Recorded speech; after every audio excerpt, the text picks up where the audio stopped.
A Hollywood le encanta contar historias de pobreza a riqueza en la pantalla, pero las más jugosas ocurrieron detrás de la cámara. Imagínate esto, estudios enteros jadeando por aire, ahogándose en deudas, a un fracaso de desaparecer para siempre. Luego, de la nada, una sola película reescribe el destino, convirtiendo la bancarrota en gloria de taquilla. ¿Qué películas fueron tan poderosas que arrastraron a sus estudios de vuelta de la tumba?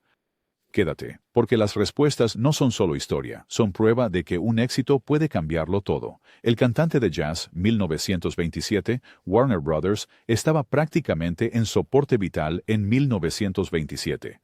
Los competidores prosperaban, mientras los Warner nadaban en $1 millón de deuda. ¿Su salvavidas? Una tecnología experimental llamada Vitaphone.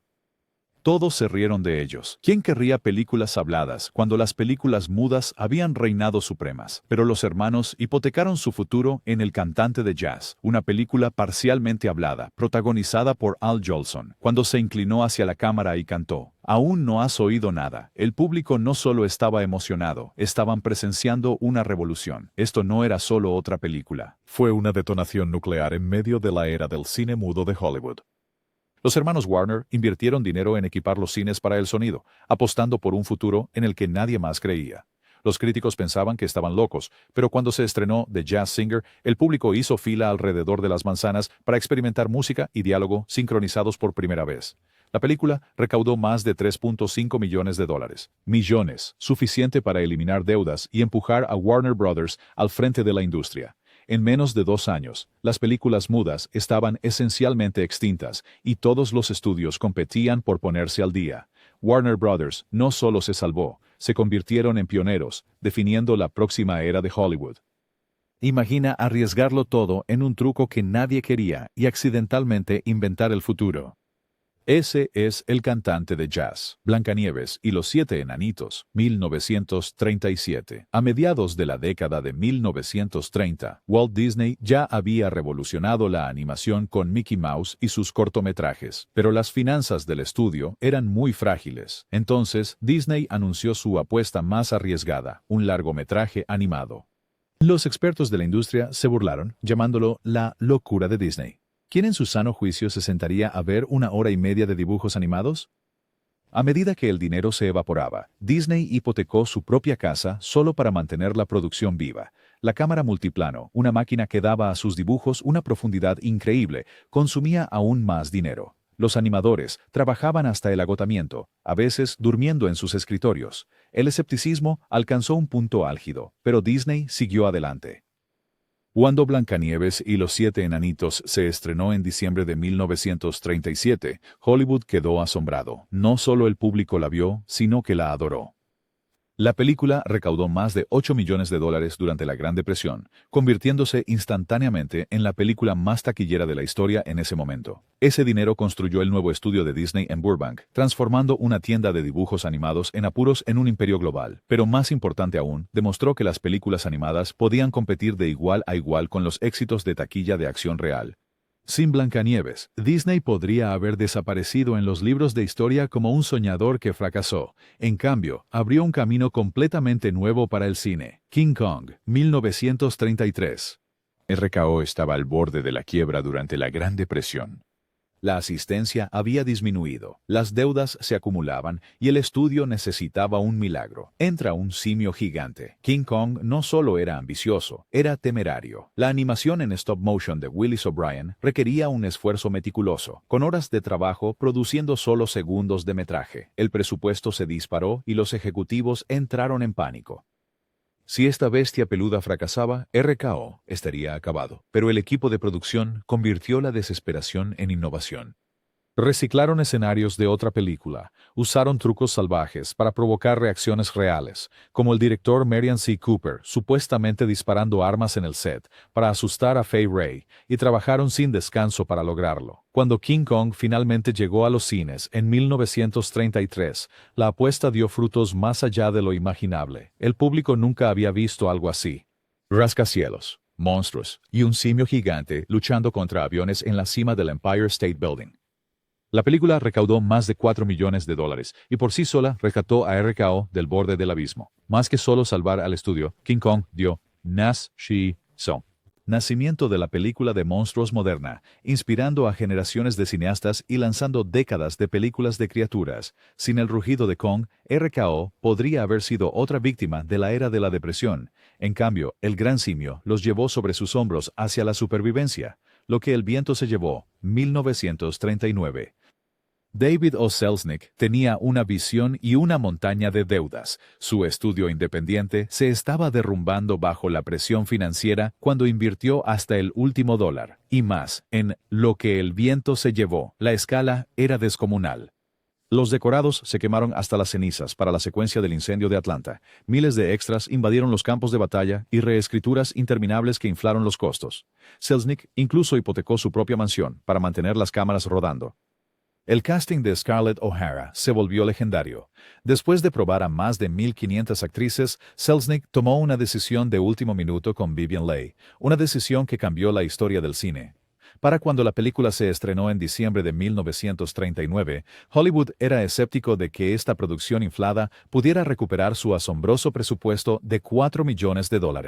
En cambio, Lo que el viento se llevó se convirtió en un fenómeno, ganando más de $200 millones en todo el mundo, un récord que se mantuvo durante décadas. Transformó a Selznick en la realeza de Hollywood y pagó hasta el último acreedor. Irónicamente, el estudio que construyó no pudo sostenerse a largo plazo, pero en ese momento, Lo que el viento se llevó no era solo una película, era un huracán cultural que eliminó la ruina financiera y redefinió el cine épico. Drácula, 1931. Para 1930, Universal estaba perdiendo dinero con fracaso tras fracaso.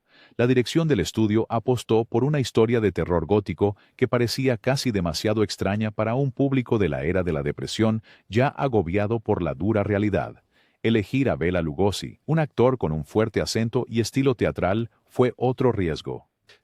¿El público siquiera lo entendería? El presupuesto era ajustado, obligando al director Todd Browning a reciclar escenarios de El fantasma de la ópera y a depender de la atmósfera más que del espectáculo. Pero cuando Drácula se estrenó en febrero de 1931, electrificó al público. La hipnótica actuación de Lugosi lo convirtió en un ícono, y la película recaudó más de $700,000, suficiente para estabilizar las frágiles finanzas de Universal. Pero el verdadero premio gordo fue lo que desató Drácula. Su éxito lanzó la franquicia de monstruos de Universal, seguida rápidamente por Frankenstein. De repente, Universal no solo estaba sobreviviendo, estaba prosperando, con un nuevo género que se convirtió en su sello distintivo. Casi un siglo después, esas sombras góticas aún acechan las pantallas, pero en aquel entonces, Drácula era más que terror.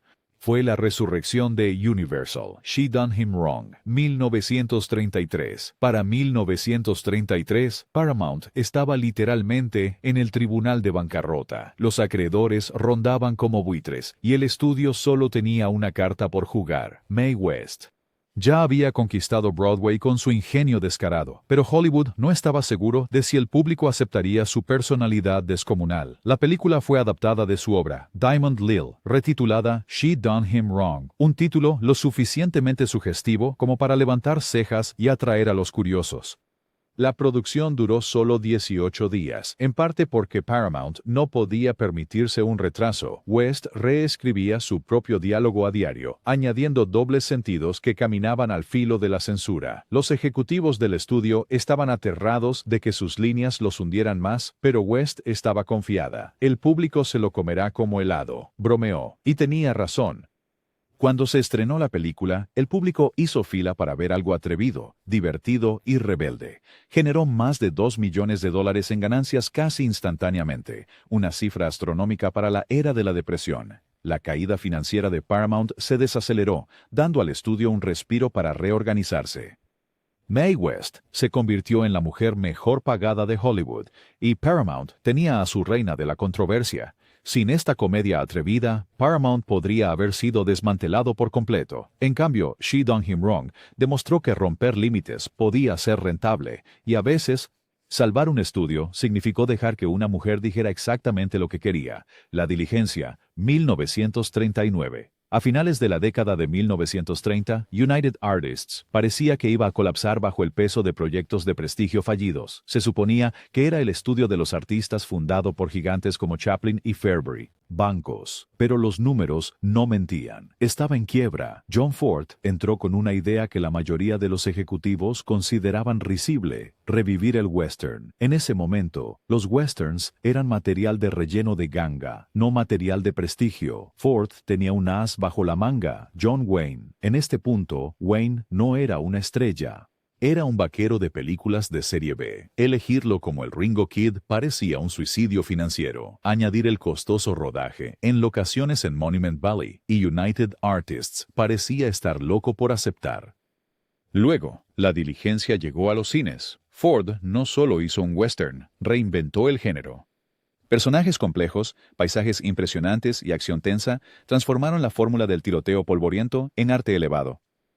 La actuación de Wayne lo catapultó de la oscuridad al estatus de protagonista. Al público le encantó y las recaudaciones estabilizaron a United Artists casi de la noche a la mañana. El impacto de la película fue mayor que sus ganancias. Reabrió la puerta para el western como un género dominante durante las décadas de 1940 y 1950.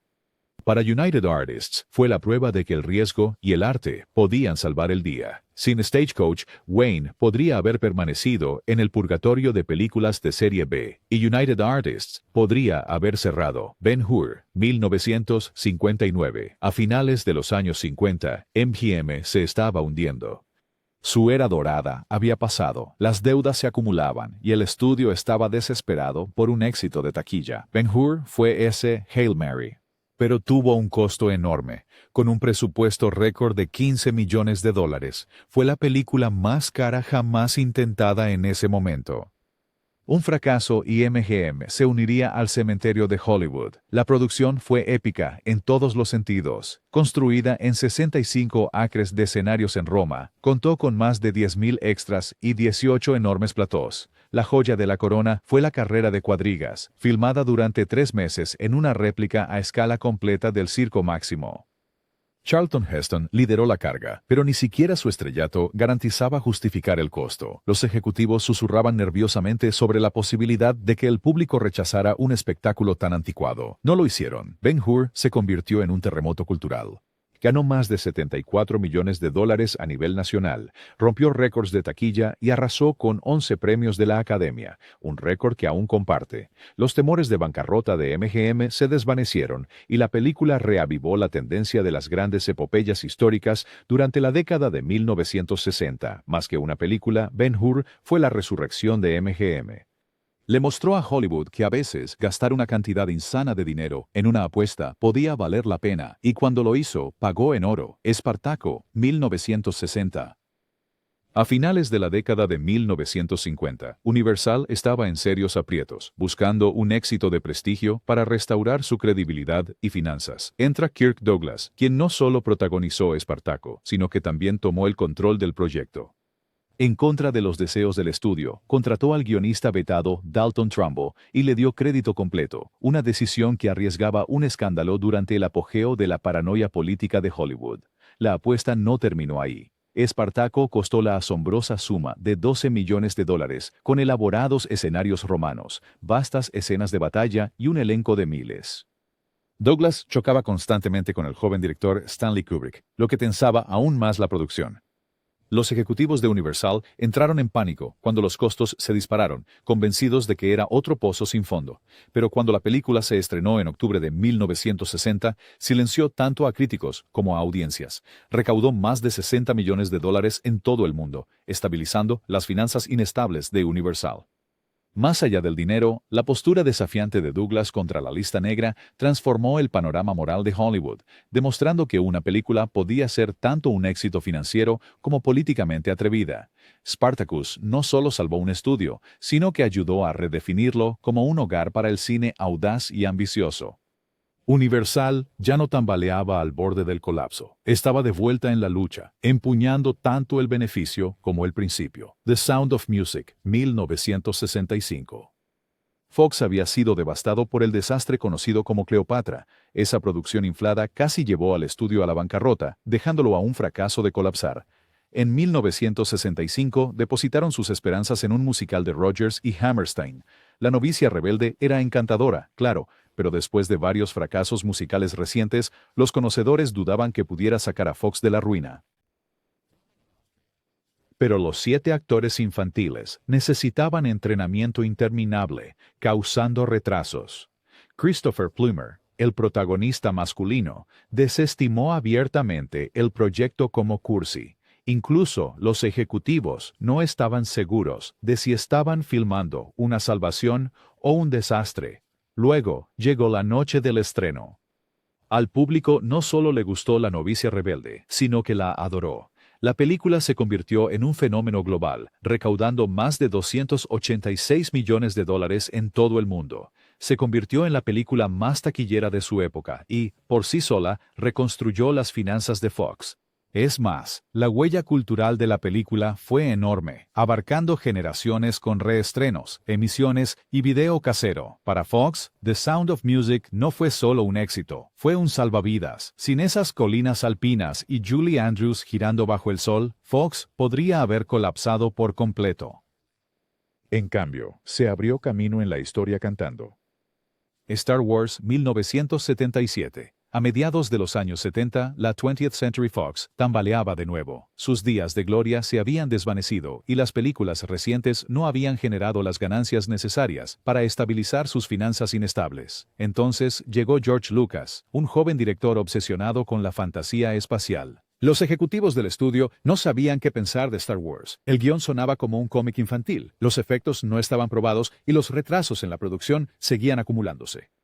Más de un ejecutivo murmuró que esta película hundiría al barco, pero Lucas, armado con un presupuesto diminuto comparado con las épicas pasadas de Fox, logró algo que nadie esperaba. Su equipo improvisado de magos de efectos en Industrial Light and Magic inventó nuevas tecnologías visuales sobre la marcha, literalmente, pegando modelos y equipos de cámara para crear tomas innovadoras.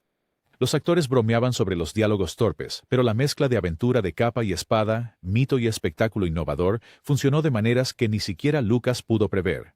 Cuando Star Wars se estrenó en mayo de 1977, no solo fue un éxito, fue una ola arrasadora.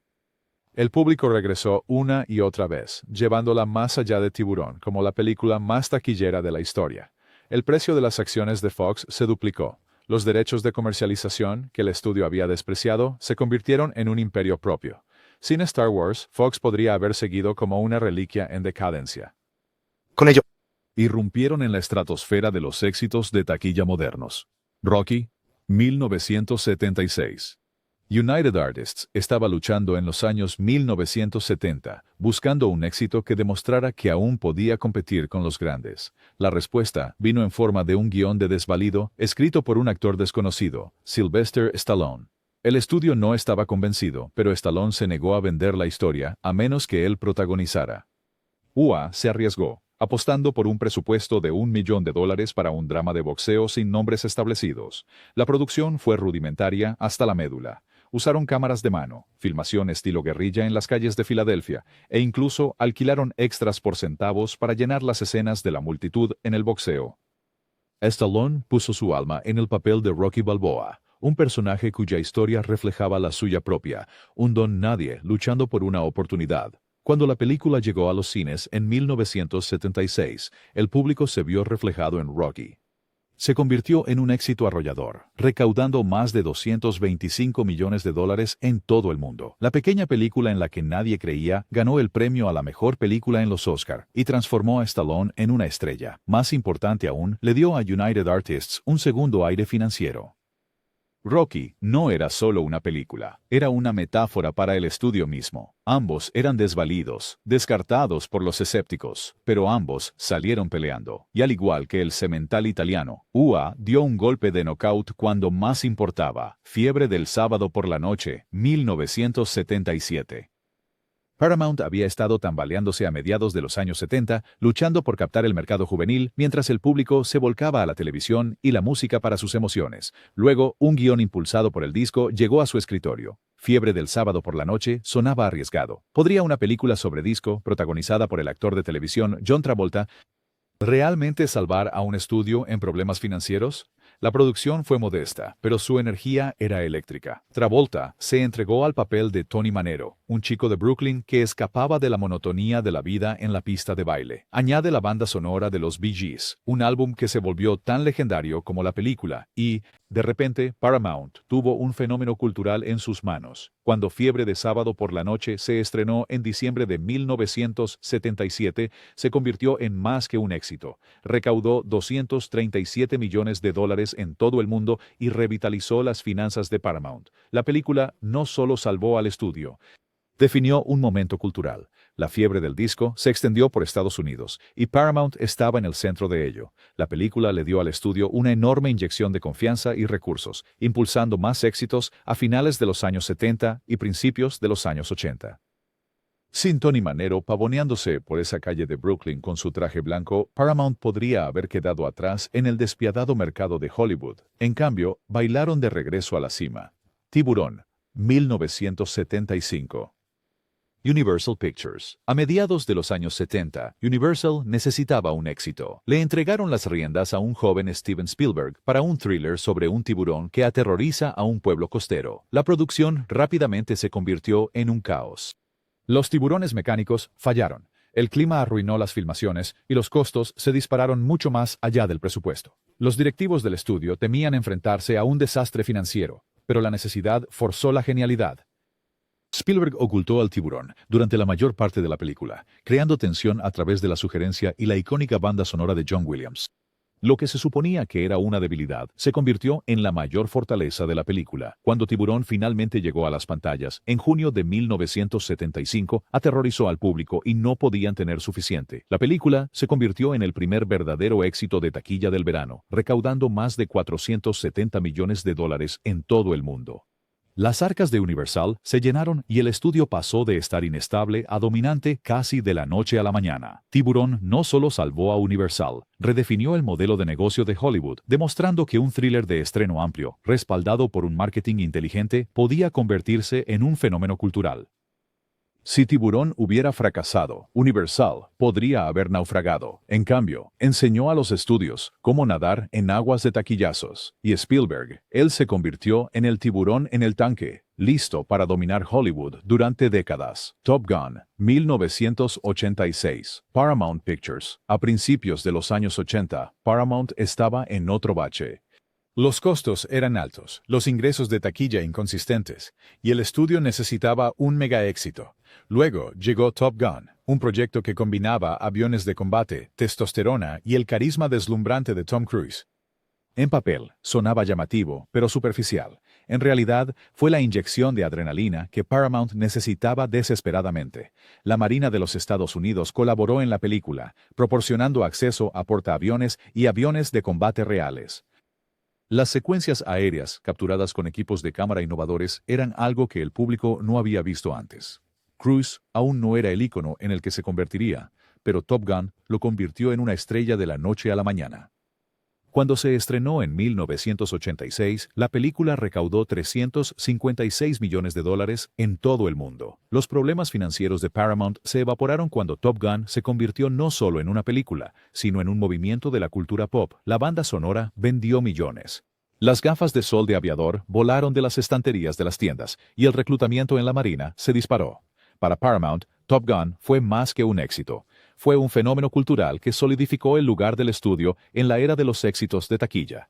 Sin Maverick, Goose y esa icónica escena de voleibol, Paramount podría haberse estancado.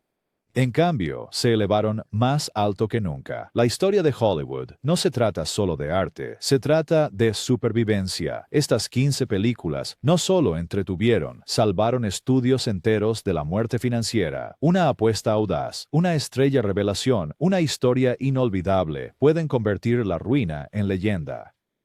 ¿Cuál de estos rescates cinematográficos te sorprendió más? Deja tus pensamientos abajo, suscríbete para más análisis profundos. Y recuerda, a veces una película realmente puede cambiarlo todo. ¿Qué milagro que salve a un estudio crees que podría suceder a continuación?